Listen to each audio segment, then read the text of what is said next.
Presente o número regimental de senhoras deputadas e senhores deputados, sob a proteção de Deus, iniciamos nossos trabalhos. Esta presidência dispensa a leitura da ata da sessão anterior e recebe o expediente, iniciando o pequeno expediente com os seguintes deputados inscritos. Deputado Rodrigo Moraes, deputado Mauro Bragato, deputado Itamar Borges, deputada professora Bebel Lula, deputado Caio França, deputado Major Meca, deputado Dr. Jorge Lula do Carmo, deputado Rodrigo Gambale, deputado Sebastião Santos, deputado Marcos Damásio, deputado Castelo Branco. Vossa Excelência tem o tempo regimental.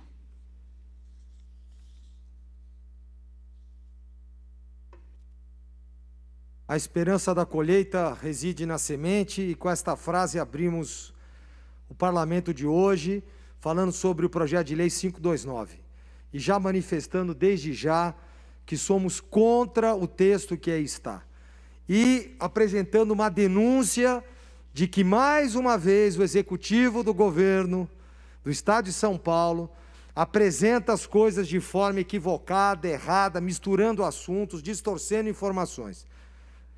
Mais uma vez, preparamos uma apresentação para que o público entenda do que estamos falando.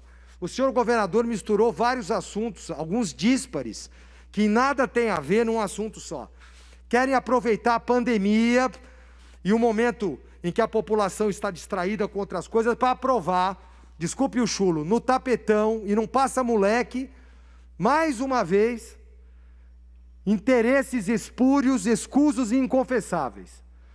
Para mim, há profunda má-fé no que está se fazendo aqui. E, mais uma vez, essa casa não pode assinar embaixo o disparate que nós vamos mostrar aqui. É um projeto de lei de ajuste fiscal, e já antecipo a minha preliminar análise, fazendo uma analogia, de que é um X-tudo, que no meio tem carne de gato e barata. Muito bem. No dia 13 de agosto, quinta-feira, foi apresentado o projeto de lei chamado ajuste fiscal. E é importante destacar que esse ajuste fiscal procura conter um rombo de mais de 10 bilhões no orçamento de 2021. Ou seja, o governo estadual pretende acabar com pesquisas, bolsas de estudo, verbas para educação. Isso porque, dentre as propostas apresentadas, uma delas prevê que o superávit de fundos, autarquias e fundações existentes sejam direcionadas ao Tesouro, para se gastar do jeito que quer. E, diga-se de passagem, mau uso do dinheiro público. É o caso, por exemplo, de cortar 5.600 vagas no funcionalismo público com a intenção de extinguir 10 empresas. Algumas duvidosas, mas outras muito boas, que prestam excelente serviço à sociedade, inclusive de cunho estratégico. Isso eles pretendem para quê? Para minimizar os impactos financeiros da pandemia. Ou seja, o governo estadual fez mau uso do dinheiro público. O governo estadual gastou o que não podia. E agora quer preencher o caixa, né, com segundas intenções, prejudicando quem não deve ser prejudicado. Por exemplo, volte no slide anterior, CDHU, EMTU, SUSEM, IMESC, DAESP, ITESP, Fundação Parque Zoológico, que já foi alvo desta casa, Fundação Unocentro também, FURP, e além da fusão do Instituto Florestal com o Instituto de Botânica e Geológica. Cada caso é um caso. Cada caso merece um atendimento específico com análise responsável das consequências destes atos. O pacote de ajuste fiscal proposto busca também retirar o benefício do IPVA para todos os deficientes físicos, visuais e mentais, independente do carro ser adaptado ou não. Como também, bom, antes de passar para o próximo item, foi fruto de muitos bons deputados dessa casa durante muitos anos essa conquista social.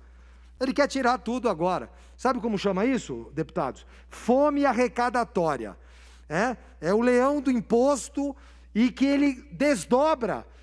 Isso aqui, para mim, é a maldade maior de todas. Mudando a base de cálculo na tributação do Imposto sobre Transmissão, Causa-Mortes e Doações, que pretendia se aprovar nessa casa uma ampliação de 4 para 8, que eu já acho um absurdo, posso defender isso, fazer uma sustentação oral oportunamente, mas a maldade foi além. Ele muda a base de cálculo, o que vai fazer com que todas as nossas doações de imóveis, de bens, etc., custem muito mais. O Instituto de Assistência Médica ao Servidor Público Estadual, o IANSP, que já é matéria controversa, que já está errado, que presta um péssimo serviço ao servidor público, e etc., ele quer aumentar as alíquotas de arrecadação. Eu não vou entrar no assunto do IANSP, porque vai ser alvo de outra palestra.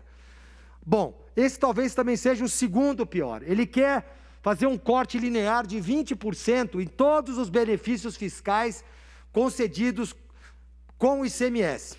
E a principal fonte da receita do Estado, o ICMS, corresponde, atualmente, a mais de 60% e está gerando uma arrecadação de 8 bilhões. Ele quer aumentar essa base de arrecadação. Importante que na questão do ICMS, o Estado deixa de arrecadar 40 bilhões com os incentivos concedidos a empresas e setores específicos. A arrecadação de ICMS prevista para o ano que vem é de cerca de 141 bilhões, o que representa 66% da arrecadação. Isenção de ICMS precisa ser analisada com muita calma, porque tem setores que dependem dessa isenção para progredir. Cada caso é um caso, repito, e não pode ser feito de uma forma inconsequente. Desde a madrugada de hoje, chegando à fase final da minha fala, dia 20 de agosto, motoristas de vans escolares e funcionários do EMTU, do projeto Ligado e do RTO, protestam à frente da Assembleia. O que eles pedem? O que as vans escolares pediram em abril também. O segmento está falindo, está com estrangulamento financeiro, não conseguem pagar e vão ter busca e apreensão nos seus veículos. Eles pedem auxílio do governo estadual, mas para isso não tem dinheiro, né? Para o que interessa para o povo, para mais de 10 mil famílias que estão diretamente ligadas a isso, fora as crianças especiais que não terão atendimento, mas para isso não tem recurso. Próximo. O pedido da categoria já foi pleiteado, um deles é o PL 454/2020, que pede auxílio financeiro emergencial a esses prestadores de serviço. Mas o governador, além de não atender, ele ainda quer acabar com a EMTU, né? E a pergunta que não quer calar é, ele vai acabar com um setor estratégico, que presta um serviço de excelência, que não dá prejuízo ao Estado, e vai pôr quem no lugar? Interrogação. Para mim, a PL 529/2020, do jeito que está, é irresponsável, de má fé, e é um pacote de maldades que vai trazer muitos prejuízos à população do Estado de São Paulo. Agora, algumas imagens de hoje, para fechar minha fala, senhor presidente. Tem aqui quase 10 mil pessoas que estavam acampadas, revoltadas com a superficialidade e me foge até palavras, com os descalabros dessa lei, né? Rogo a Deus que nós, deputados dessa casa, nos unamos e não permitamos que isso seja aprovado. Conclusão, juntos somos mais fortes, estamos juntos dessas categorias e apoiando essas pessoas do bem que perderão seus empregos. Muito obrigado, senhor presidente. Obrigado, senhor deputado. Próximo deputado, o deputado Alex de Madureira, deputado Ed Thomas, deputado Carlos Gianazzi. Vossa Excelência, tem o tempo regimental.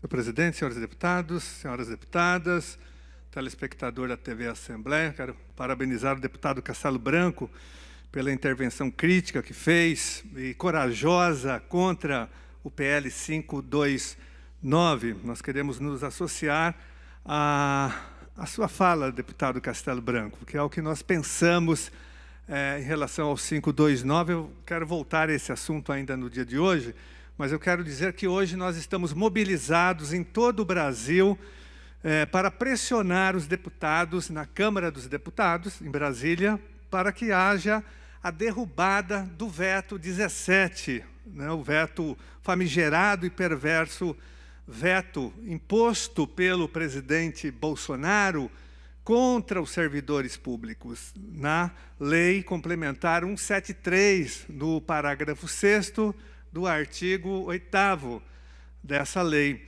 que congelou, senhor presidente, os reajustes salariais, a reposição salarial, que é garantida pela Constituição Federal, de todos os servidores do Brasil, com database estabelecida por cada ente federativo, e também congelou as promoções e as evoluções funcionais, como quinquênio, licença-prêmio, sexta parte, toda essa evolução, que é uma conquista dos servidores, toda essa evolução, toda essa progressão foi congelada, foi tungada, foi confiscada pelo governo Bolsonaro dos servidores públicos, dos profissionais da educação, dos profissionais da segurança pública, né, dos servidores da saúde, dos médicos, das enfermeiras, esses trabalhadores que estão trabalhando muito, se expondo,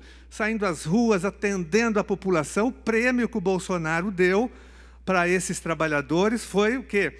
O confisco dos seus benefícios salariais. Não vai ter reposição das perdas salariais, não vai ter reajuste, não vai ter promoção, não vai ter licença-prêmio, quinquênio, sexta parte, nada disso. É o prêmio para os servidores que estão expondo as suas vidas e a dos seus familiares. E muitos já morreram, inclusive, atendendo a população. Repito, são profissionais da educação que estão trabalhando,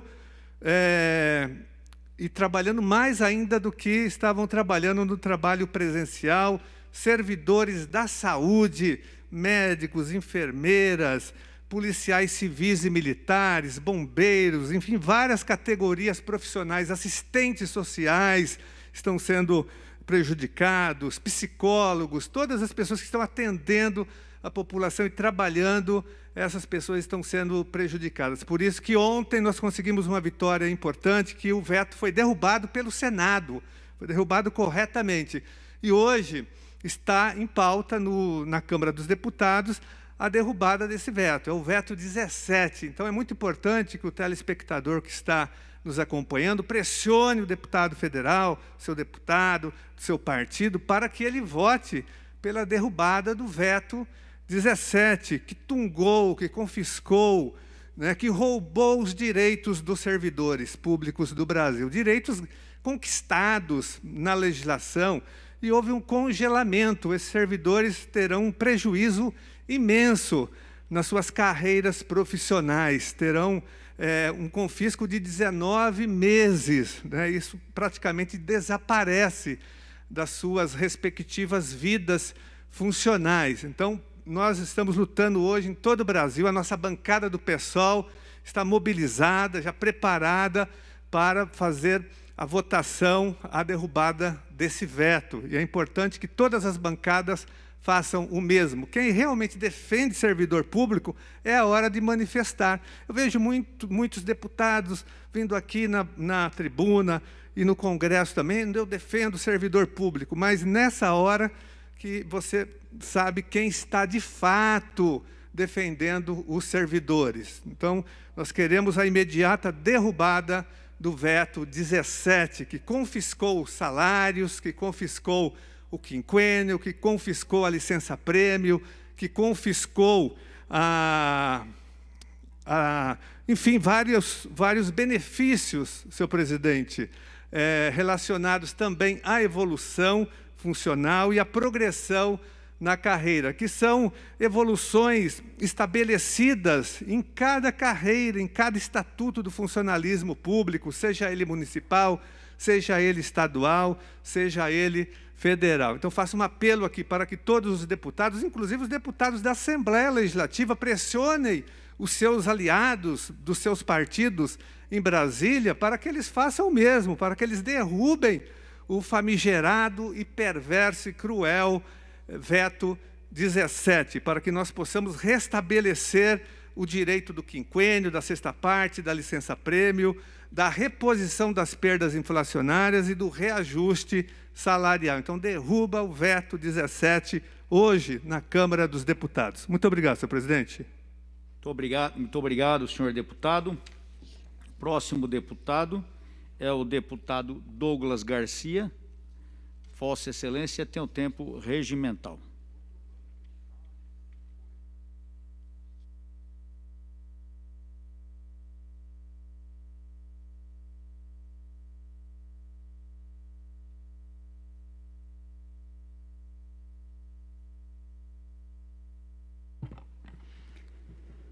Pegar dinheiro da saúde e permitir que se transforme em aumento de salário de funcionalismo é um crime contra o país.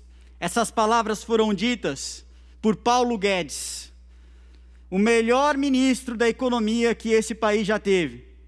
Fazendo aqui um paralelo, o ministro da Fazenda, aquele que cuida do tesouro público, aquele que cuida do erário brasileiro. Senhores, o veto 17, que foi colocado pelo nosso presidente Jair Bolsonaro, não foi para castigar servidores públicos ou o funcionalismo público. Foi porque isso pode impactar e muito a economia brasileira, num prejuízo de 120 bilhões de reais. As pessoas que são contra a manutenção deste veto querem tirar 120 bilhões de reais de onde? Acha que o dinheiro, ele surge de onde?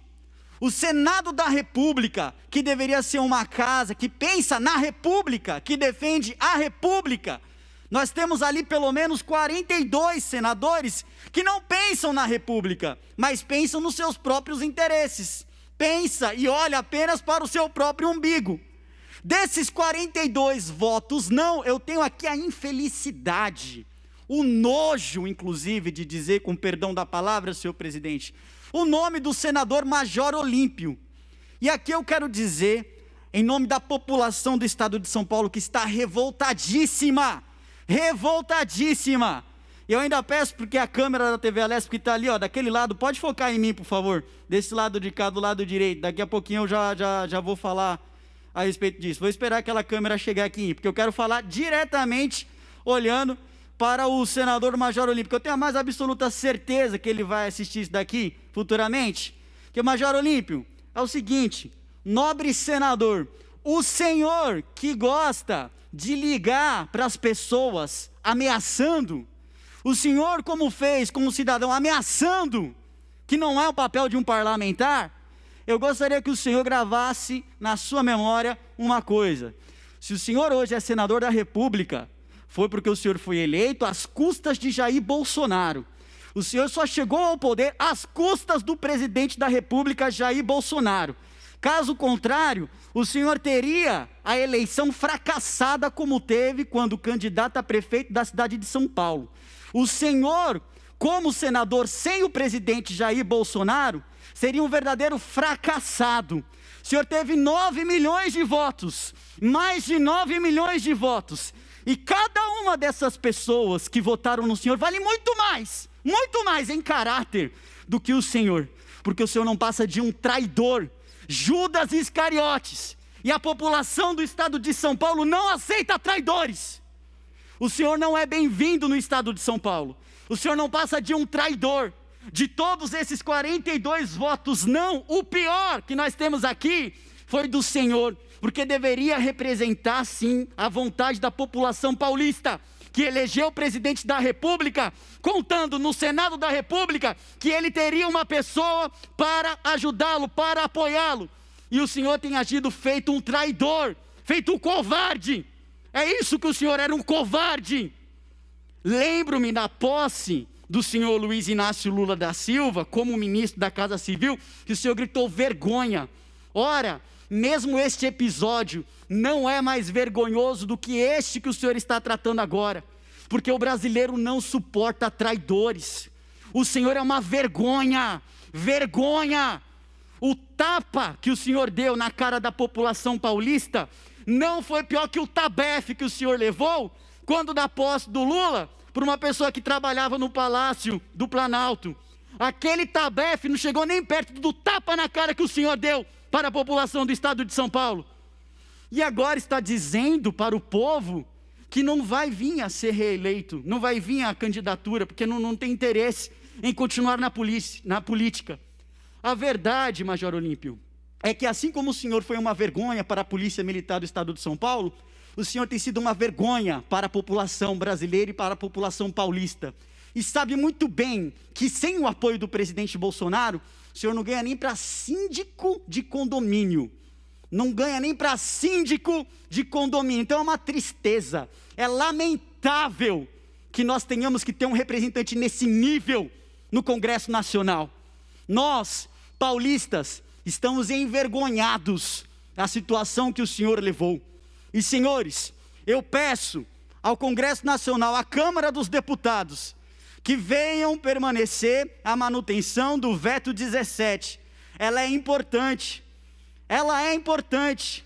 Inclusive, é muito curioso, porque muitos deputados, eu lembro aqui, muitos deputados que estão criticando, que estão contra o veto 17, votaram sim na redução do salário dos servidores aqui da Assembleia Legislativa durante o período da pandemia. Então não faz sentido essa argumentação. Nós estamos falando de um período de crise, nós estamos falando de um período crítico, que é necessário, infelizmente, nós abrirmos mão de muitas coisas, e muitos sacrifícios também.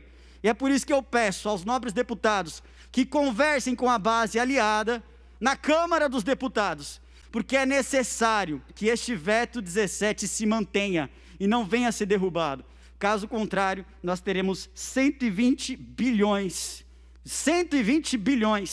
essa é a prospecção de prejuízo ao erário. Muito engraçado, deputados do PSOL se contraporem a isso, quando os deputados do PSOL não dizem o porquê, o próprio partido que está devendo a Previdência Social não paga, está cheio de dívida com o fisco, e eu posso provar. Quer fazer com que o nosso país, o nosso Brasil, dê o calote nas contas públicas também. O Brasil não aguenta. Nós chegamos num período em que nós não podemos mais simplesmente abrir as portas dos cofres públicos da maneira com que vem sido feita. Estado de calamidade para cá, estado de calamidade para lá, é covidão, é escândalo de corrupção. Rio de Janeiro, São Paulo, diversos estados da federação. Para concluir, senhor presidente, diversos estados da federação, e infelizmente nós temos irresponsáveis no Senado da República, como o senador Major Olímpio. Muito obrigado, senhor presidente. Obrigado, deputado. O próximo a deputada é a senhora deputada Janaína Pascoal. Tem Vossa Excelência o tempo regimental.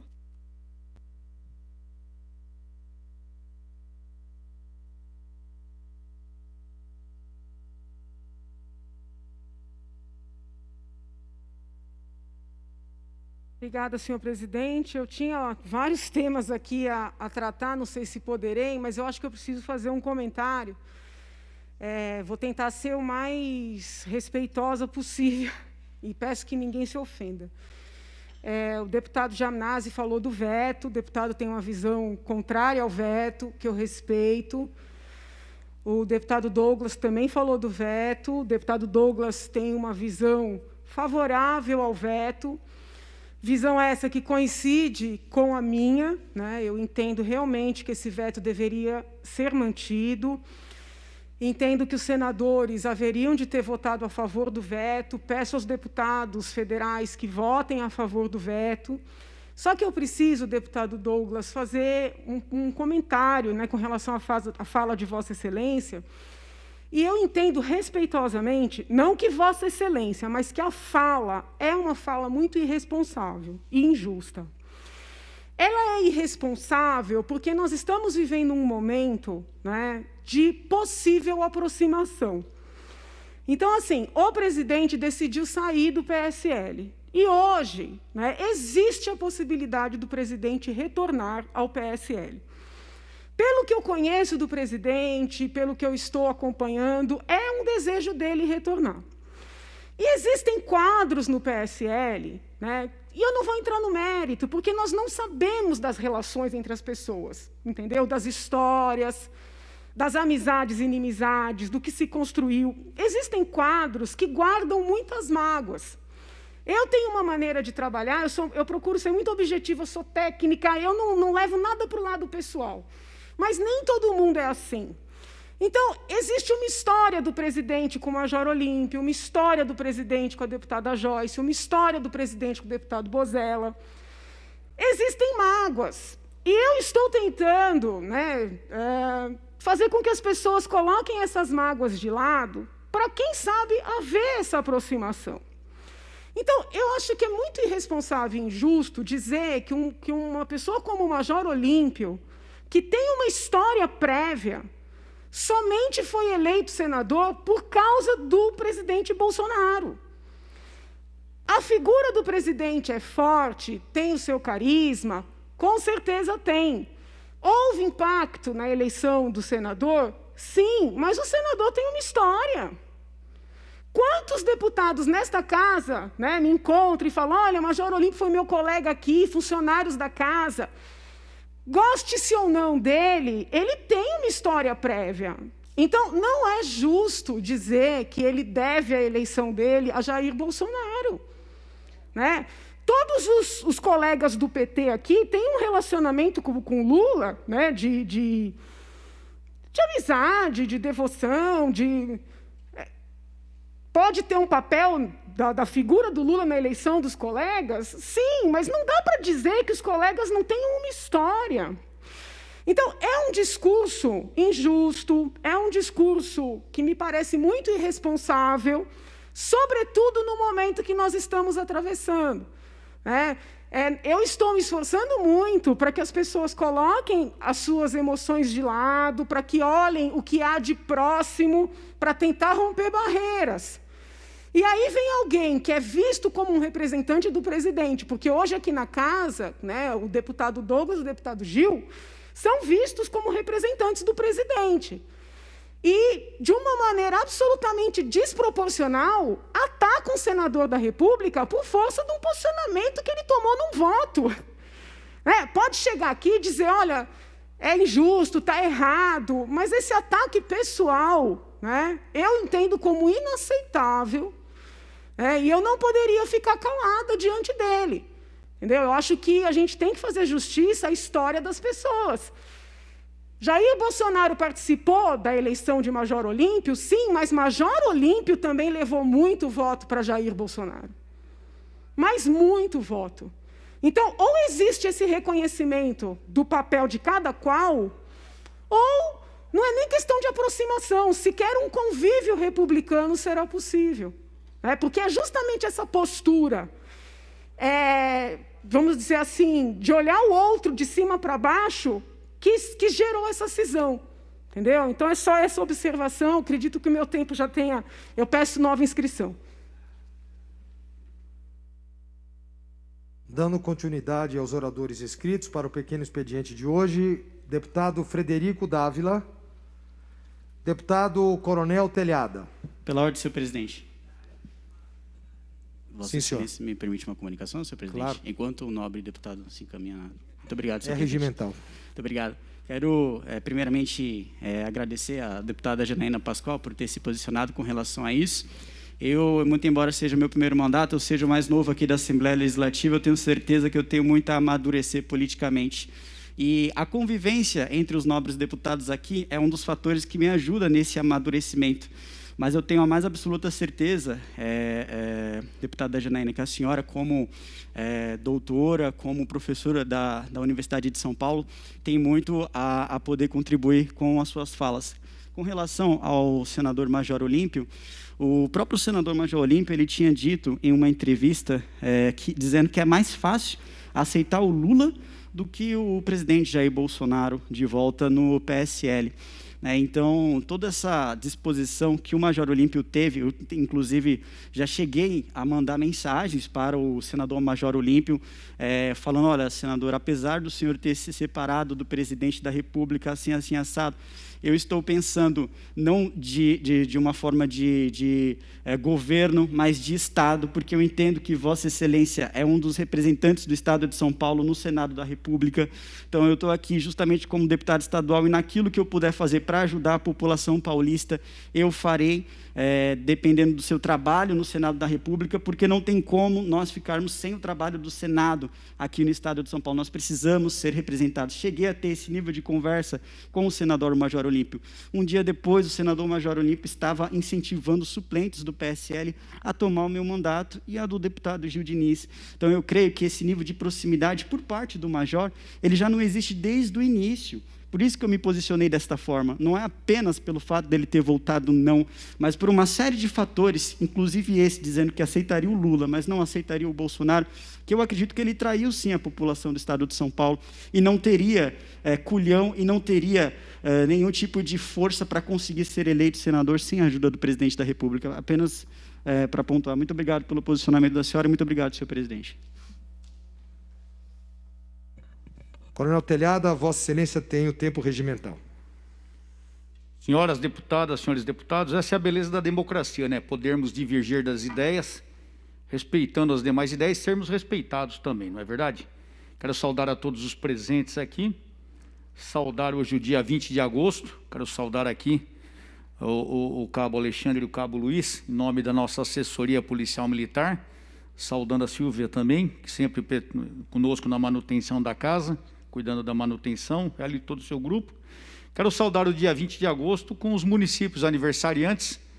O primeiro município é o município de São Bernardo do Campo, aqui pertinho, o município de Rincão e o município de Tambaú. Um abraço a todos os amigos e amigas desses municípios. Também quero dar ciência à casa que ontem faleceu mais um veterano da Segunda Guerra Mundial, era o soldado reformado Primo João Gili, ou Gili, acho que é Primo João Gili, lá do sul do país, e pertenceu à Força Expedicionária Brasileira.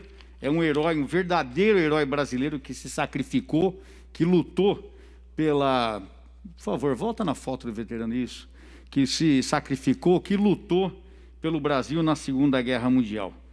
Ele era residente em Brusque e também faleceu aos 98 anos de idade. Então, um abraço à família do Primo João Gili, que nosso herói, que nasceu em 1922 e faleceu aos 98 anos de idade. Eu também quero comentar aqui, senhor presidente, da fatalidade que eu estou vendo acontecendo, da tristeza de ver o que está acontecendo no nosso Brasil. Eu coloquei outro dia um post no meu Facebook, se puder postar, por favor, do STF, uma notícia que me causou estranheza, eu até pedi para que fosse confirmada essa notícia, que eu fiquei abismado quando eu vi isso. STF proíbe uso de helicópteros em operações policiais no Rio de Janeiro.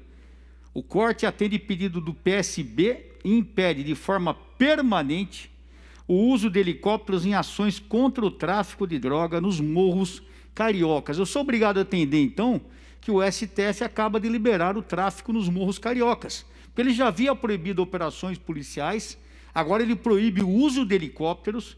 Então eu sou obrigado a achar que o Brasil é uma piada. Aqui a lei protege o traficante, a lei não protege a população, a lei não protege o policial, a lei protege o traficante. Porque a partir do momento que você proíbe a polícia de trabalhar, você está deixando bem claro que traficantes fiquem à vontade. Então a notícia aqui é do dia 18 de agosto, foi escrita aqui por Luísa Martins e Isadora Peron, do Valor de Brasília, dizendo justamente isso.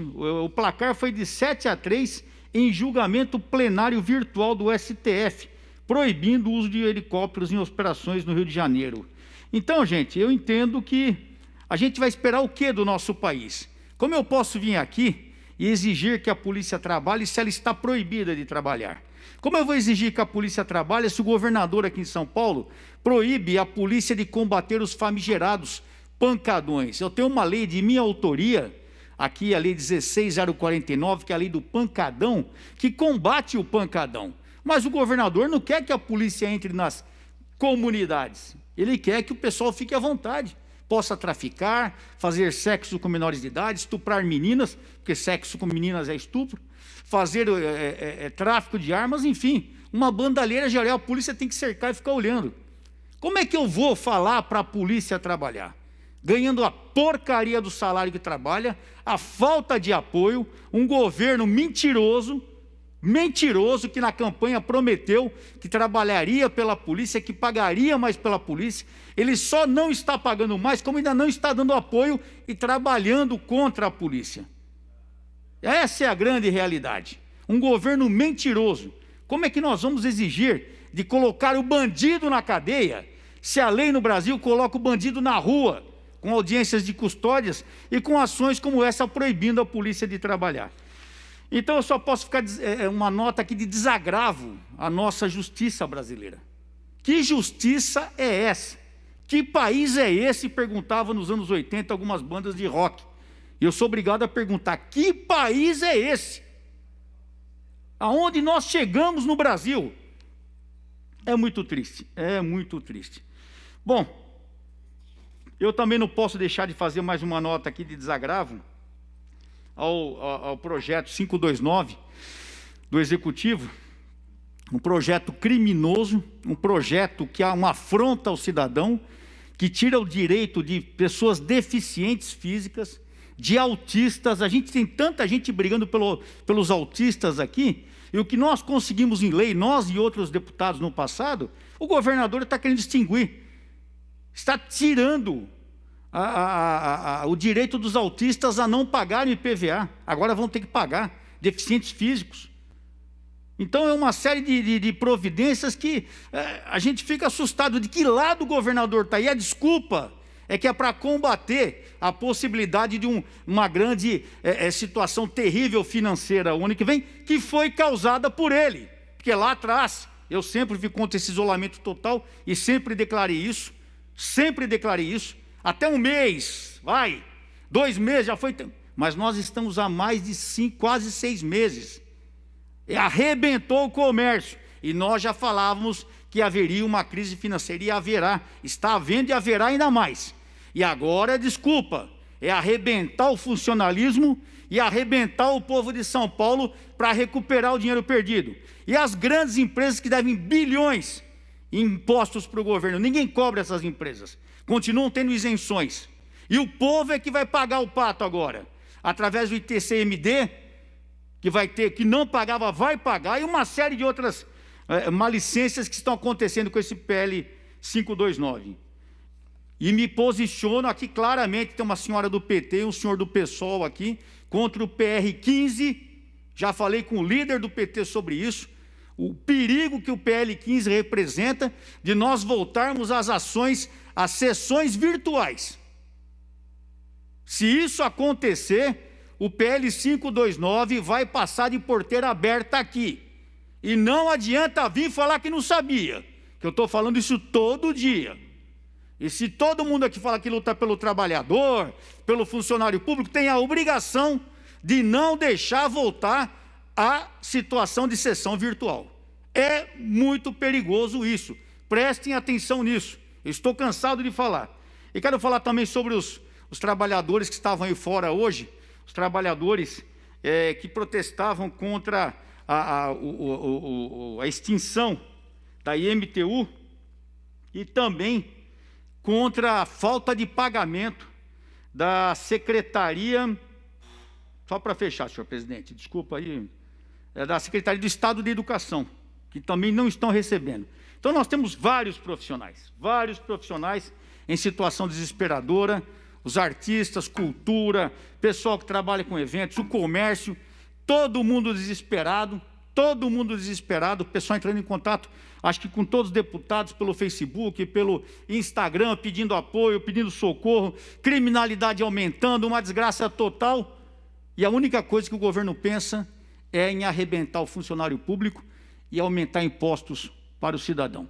Para fechar, senhor presidente, quero aqui também me colocar contra o veto 17, já conversei com meus deputados amigos em Brasília para votarem pela derrubada do veto, e quero agradecer também ao Major Olímpio, no Senado, pelo trabalho em fazer com que o veto fosse rejeitado. Muito obrigado. Dando sequência à lista de oradores inscritos, deputado Reinaldo Augusto, nobre deputado Adalberto Freitas. Vossa Excelência tem um tempo de 5 minutos.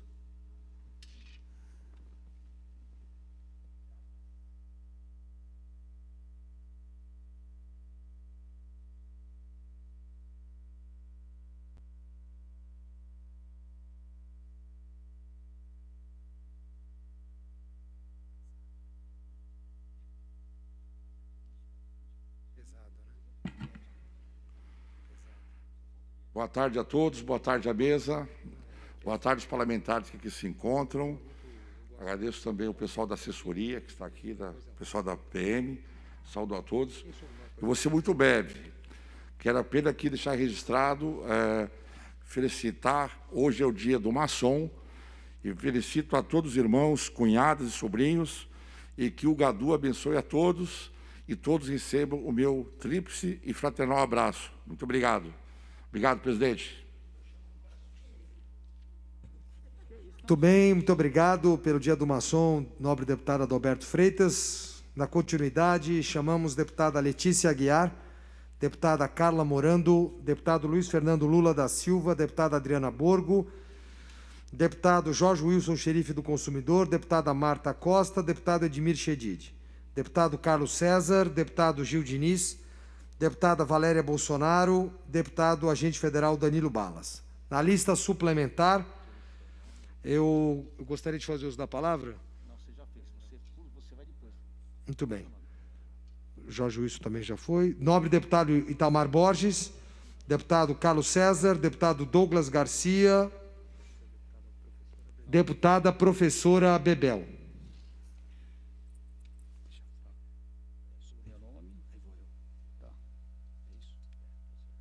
Por um segundo.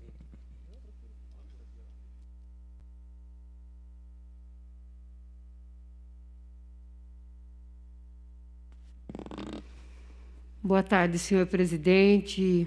Enfim, cumprimento também todos que compõem a mesa diretora de trabalho, senhora deputada, senhor deputado, enfim, todos que nos ouvem e assistem através da Rede Alesp. Sempre uma satisfação estar falando com vocês e, ao mesmo tempo, explicando a nossa opinião frente a esse PL 529, né?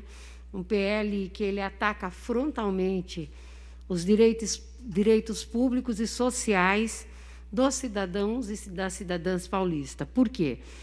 Porque quando nós mexemos, por exemplo, com a Fundação, né, de Oncologia, que tem um trabalho fantástico, né, de reconstituição, próteses, essas coisas, tudo.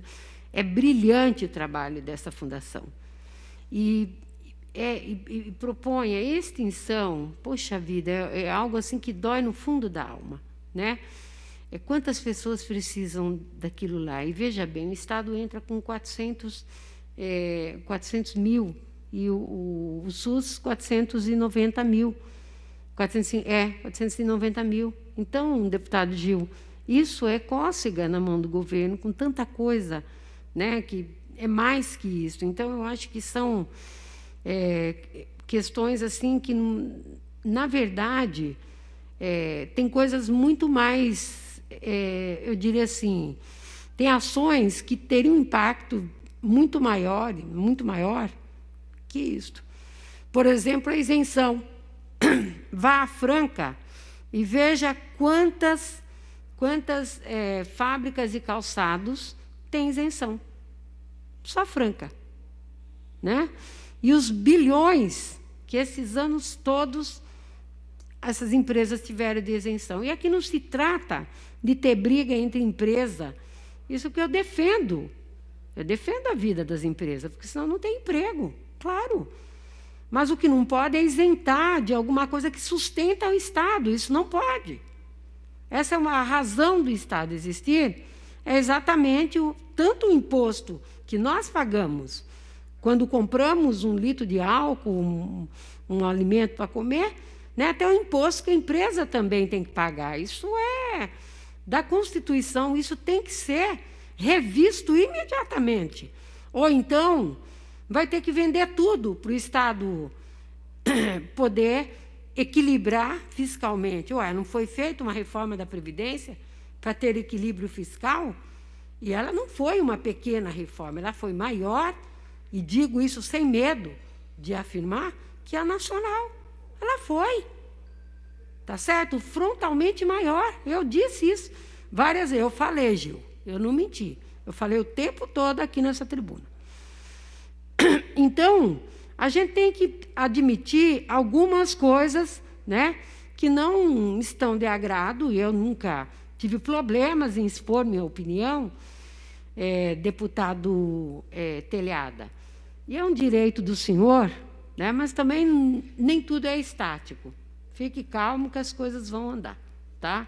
As coisas andarão. O senhor sabe como é que é a vida de quem tem bancada, quem tem uma bancada de 10, quem tem uma bancada de 15, quem tem uma bancada de 4, de 5. Cada um tem um jeito, né, de olhar e a gente também lê politicamente as coisas.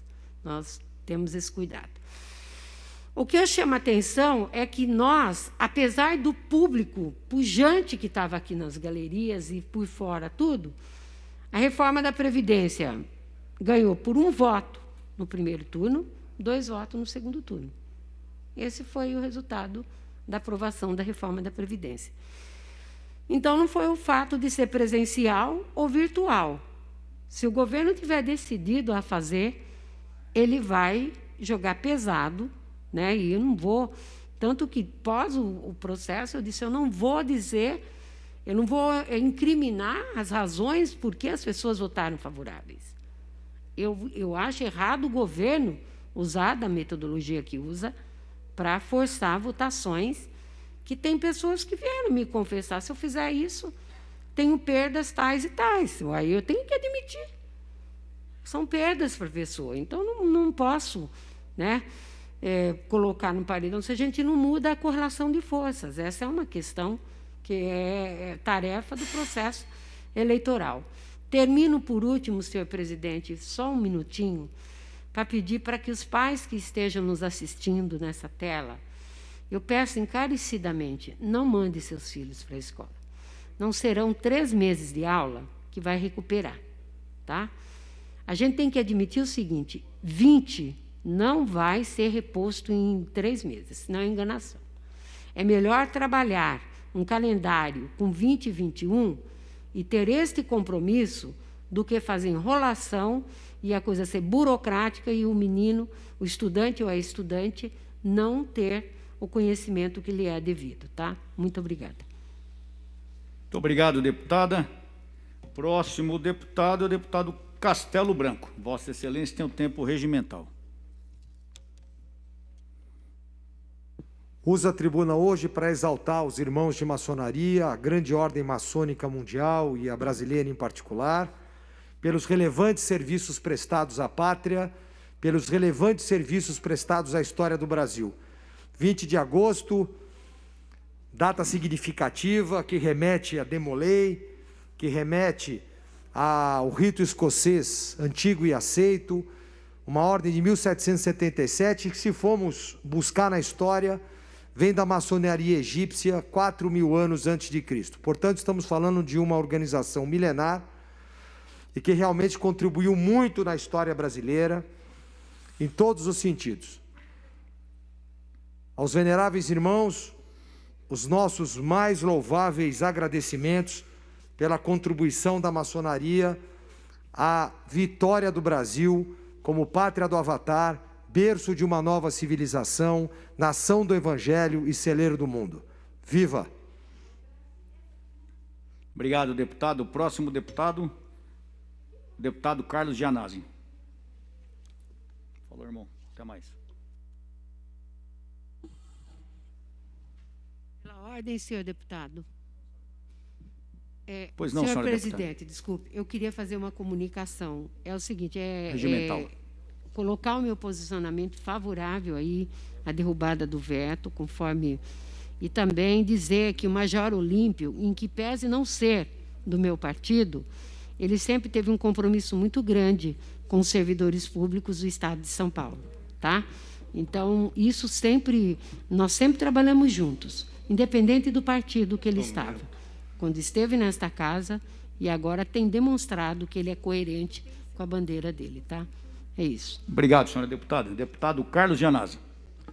Senhor presidente, de volta a esta tribuna, eu gostaria de continuar denunciando aqui as perversidades do pacote de maldades que é o que representa o PL, Projeto de Lei 529, que é um verdadeiro atentado criminoso contra a população do Estado de São Paulo, contra o patrimônio público do povo paulista e contra os servidores, contra a prestação de serviços públicos na área da saúde, na área do meio ambiente, na área da habitação, na área do transporte público, né? É uma devastação jamais vista no Estado de São Paulo, né? Porque durante todos esses anos das gestões do Tucanistão em São Paulo, eles vêm já destruindo e dilapidando o patrimônio público, faz parte do DNA do PSDB fazer isso. Agora, o Dória exagerou na dose, nós nunca vimos uma situação como essa. E são vários os ataques. Cada hora que você lê o projeto, que você estuda, você vê uma perversidade e uma maldade. Por isso que eu falo que esse projeto é um pacote de maldades, é um X-tudo de muitas maldades. Várias autarquias, várias empresas públicas que têm uma função social importante serão extintas pelo governo Dória. Uma delas, senhor presidente, eu venho na tribuna para falar hoje da CDHU, que é uma empresa pública muito importante, que tem mais de 50 anos de existência, que já construiu mais de 500 mil casas populares no estado de São Paulo. É graças a ela que nós ofertamos no estado de São Paulo moradia popular. A CDHU tem um acúmulo, tem conhecimento em construção, tem know-how, tem um grupo técnico especializado, né, de trabalhadores, inclusive efetivos também, que a gente não pode perder esse know-how, esse conhecimento na construção de moradias populares e habitação popular, senhor presidente. E houve uma grande evolução nas construções e no papel da CDHU na política habitacional do Estado de São Paulo, né? E foi graças, senhor presidente, à CDHU, por exemplo, que nós temos hoje, né, o uso de energias renováveis, que ela investe nessa área, ela investe no contrato em nome das mulheres, que é algo importante, uma conquista importante, acessibilidade, atendimento a indígenas e quilombolas, tem ações em cortiços, enfim, a função social de CDHU é muito importante para a população de baixa renda, a população que ganha até 2 salários mínimos. E é essa empresa que o governo Dória vai destruir, né, e vai canalizar essa função praticamente para o mercado. Essa é a verdade, para as empreiteiras, né, para o lucro desses setores imobiliários. Por isso que ele vai tentar destruir no projeto a CDHU, senhor presidente. E aí, com isso, haverá o aumento, logicamente, sem política habitacional popular no Estado de São Paulo, nós vamos ter necessariamente o aumento das ocupações, porque a população pobre que está à margem da política habitacional não vai ter para onde ir, nós vamos ter o aumento das ocupações. É isso que o Dória está promovendo, está empurrando a população pobre para as ocupações, que o governo tanto critica.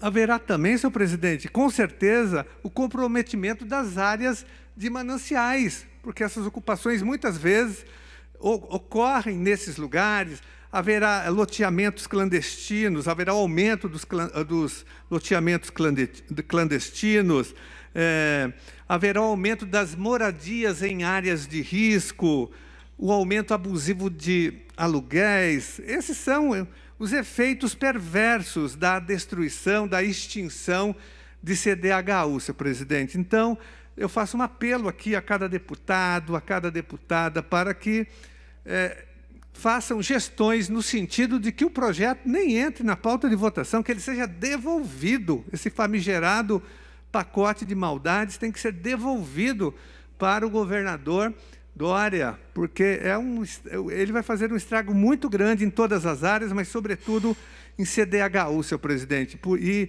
a CDHU é a maior empresa pública na área da habitação da América Latina. Repito, responsável já pela construção de durante a sua existência, de mais de 500 mil casas populares.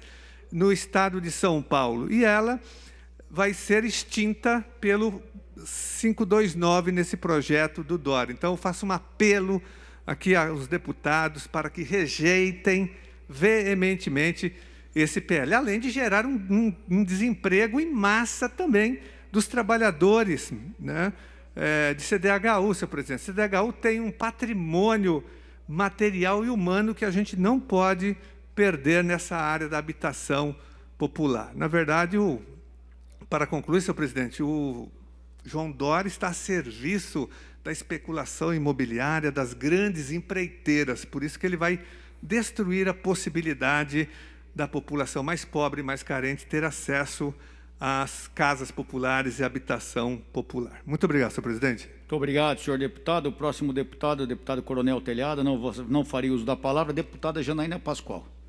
Vossa Excelência tem o tempo regimental.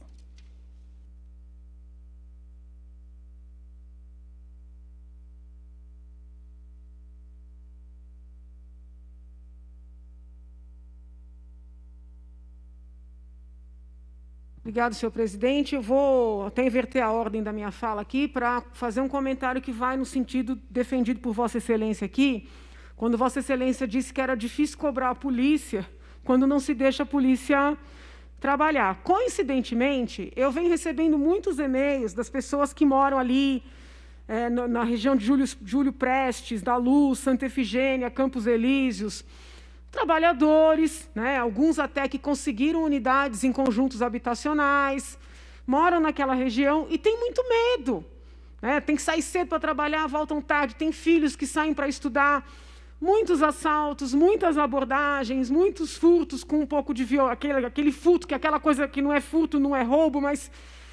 Então, essas pessoas têm mandado vários e-mails. Eu fiz um ofício para o secretário de Segurança Pública, pedindo providências.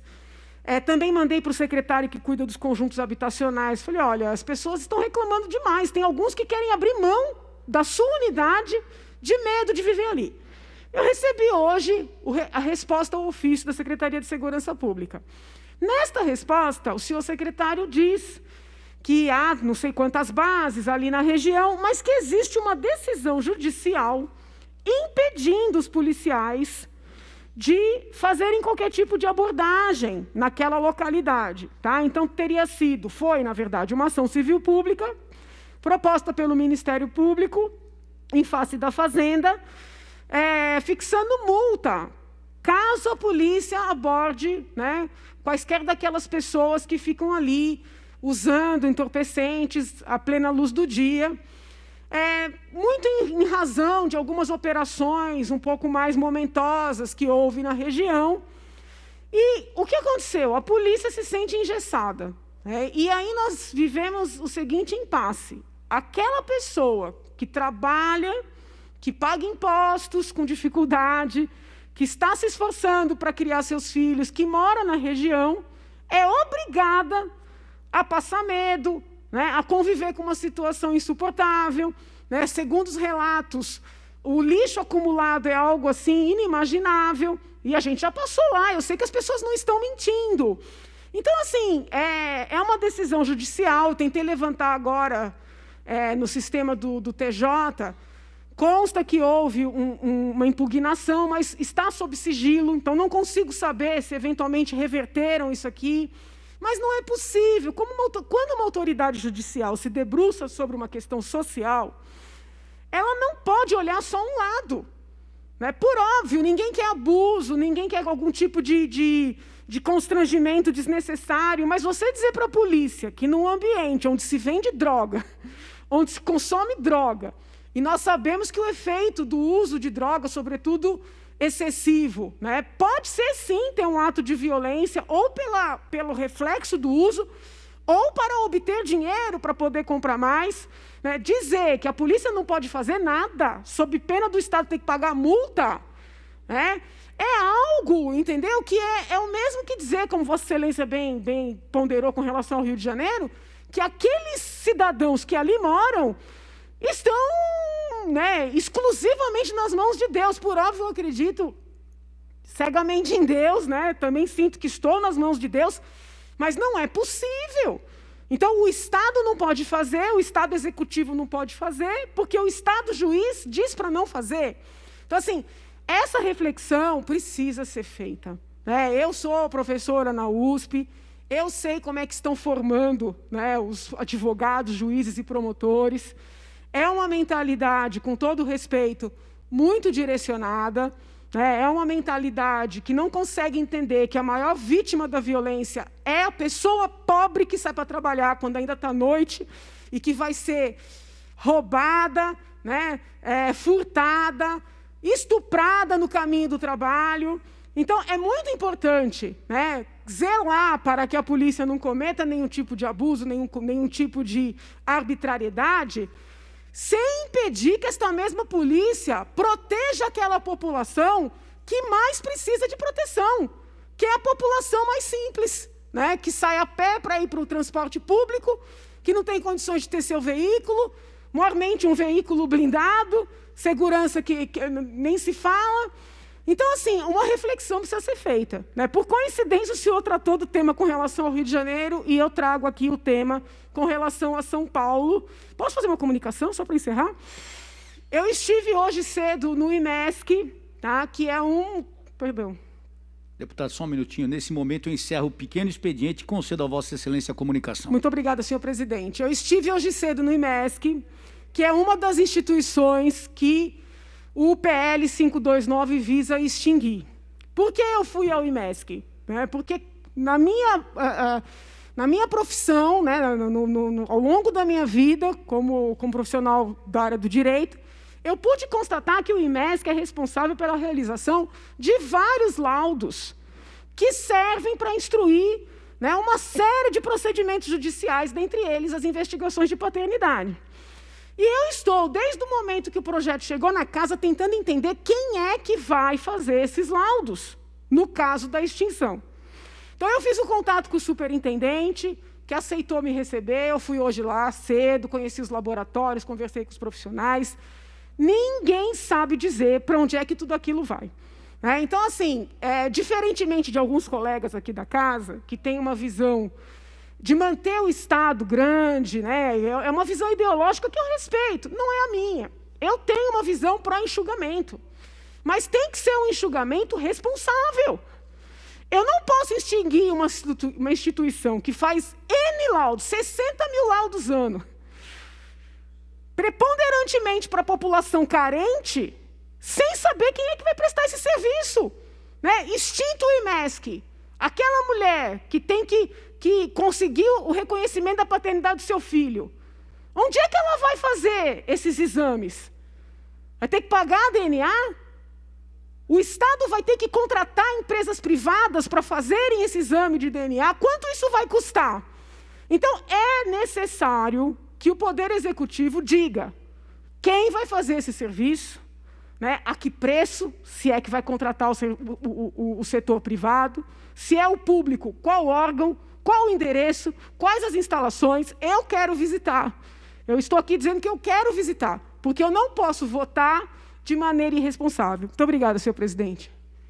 Muito obrigado, deputada Janaína. Deputado Genasi pediu uma comunicação, tem 2 minutos. Senhor presidente, uma rápida comunicação. Só gostaria de me associar ao que disse já a deputada Bebel, a deputada Janaína, em relação ao deputado, ex-deputado Major Olímpio, hoje senador. Quero dar o meu testemunho que aqui na Assembleia Legislativa ele cumpriu um papel importante na defesa dos servidores públicos do Estado de São Paulo, né? Votou contra a reforma da Previdência do Serra, fez uma oposição construtiva e veemente contra todos os ataques aos servidores do Estado de São Paulo. Então, foi um colega nosso, embora não fosse de partido de oposição, mas se comportou o tempo todo, durante 2 mandatos, como um deputado de oposição aos governos do Tucanistão. Então, eu queria dar o meu testemunho em relação ao papel